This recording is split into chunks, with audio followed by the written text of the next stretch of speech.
आरोग्य आणि पर्यावरण जागृतीच्या उद्देशानं जनस्वास्थ्य दक्षता समितीच्या वतीनं 1 ते 5 जानेवारी 2024 या कालावधीत विविध उपक्रम राबवण्यात येणार आहेत अशी माहिती जनस्वास्थ्य दक्षता समितीचे अध्यक्ष दीपक देवलापूरकर यांनी पत्रकार बैठकीत दिली।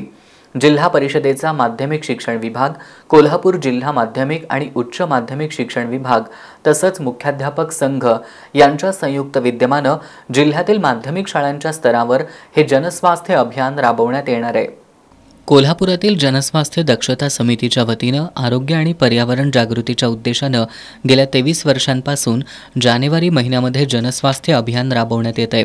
यंदाही जिल्हा परिषदेचा माध्यमिक शिक्षण विभाग, कोल्हापूर जिल्हा माध्यमिक आणि उच्च माध्यमिक शिक्षण विभाग तसंच शाळा मुख्याध्यापक संघ यांच्या संयुक्त विद्यमानं 1 ते 5 जानेवारी 2024 दरम्यान हे जनस्वास्थ्य अभियान राबवण्यात येणार आहे अशी माहिती जनस्वास्थ्य दक्षता समितीचे अध्यक्ष दीपक देवलापूरकर यांनी दिली। सोमवारी 1 जानेवारी रोजी जनस्वास्थ्याची प्रतिज्ञा घेण्यात येणार आहे। विद्यार्थ्यांकडून आरोग्य, पर्यावरण आणि व्यसनाधीनता या विषयावर पोस्टर बनवण्यात येणार आहेत। या पोस्टरचं शाळांच्या आवारात प्रदर्शन भरवण्यात येणार आहे। 2 जानेवारीला विद्यार्थ्यांना स्वच्छतेचं महत्त्व, कचऱ्यापासून खताची निर्मिती, हवा पाणी यांचं प्रदूषण, रेन वॉटर हार्वेस्टिंग, डॉल्बी आणि फटाके यांचे दुष्परिणाम तसंच वाहतुकीचे नियम याबाबतचं प्रबोधन केलं जाणार आहे।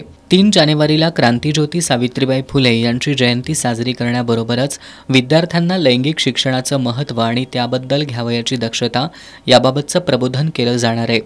4 जानेवारी रोजी आरोग्य केंद्राचे वैद्यकीय अधिकारी आणि कर्मचाऱ्यांकडून विद्यार्थ्यांना कुष्ठरोग, क्षयरोग, एड्स, कीटकजन्य आजार अशा गंभीर आजारांबाबत घ्यावयाच्या दक्षतेबाबतचे मार्गदर्शन केलं जाणार आहे।